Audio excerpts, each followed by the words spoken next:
പഠനത്തിനൊപ്പം കാർഷിക വൃത്തിയും നെഞ്ചോട് ചേർക്കുകയാണ് ബിരുദ വിദ്യാർത്ഥിയായ കാസർഗോഡ് വലിയ പോയിലിലെ സനേഷ്. പാവയ്ക്ക മുതൽ തണ്ണിമത്തൻ വരെ വിളയിച്ച് കൃഷിയിൽ 100 മേനി കൊയ്യുകയാണ് ഈ കർഷകൻ. പുതുതലമുറയിൽപ്പെട്ടവർ കാർഷിക രംഗത്തേക്ക് കടന്നുവരാൻ മടിക്കുന്നതിനിടയിൽ ആശ്വാസം തരുന്ന വാർത്തയും കാഴ്ചയുമാണിത്. പഠനത്തിനിടയിലും മണ്ണിൽ വിയർപ്പൊഴുക്കി വളർത്തിയെടുത്ത ഈ പച്ചപ്പിന്റെ കാഴ്ചകൾ കാണുക.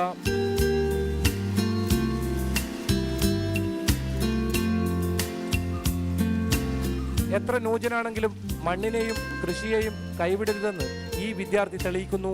ആരും അത്ഭുതപ്പെട്ടു പോകും സനീഷിന്റെ കൃഷിത്തോട്ടം കണ്ടാൽ. പാവയ്ക്കയാണ് പ്രധാന കൃഷി.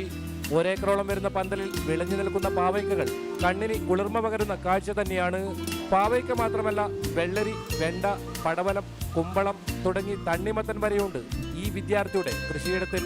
പഠനത്തിനുള്ള ചിലവ് സനീഷ് കണ്ടെത്തുന്നത് കൃഷിയിലൂടെ തന്നെ. ജൈവ കൃഷിയാണ് മെയിനായിട്ട് ഞാൻ ഇവിടെ ചെയ്യുന്നത്.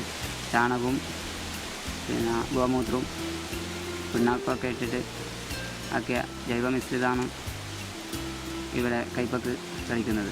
കഴിഞ്ഞ വർഷം മുതലാണ് ഈ യുവകർഷകൻ വ്യാവസായിക അടിസ്ഥാനത്തിലുള്ള കൃഷി തുടങ്ങിയത്.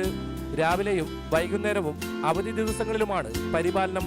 ബിരുദങ്ങൾ കയ്യിലൊതുക്കിയാൽ മണ്ണും കൃഷിയുമെല്ലാം അഭിമാനക്ഷമമായി കാണുന്നവർ ഈ കർഷകനെ കാണണം. അതിനുമുപരി മാതൃകയാക്കണം.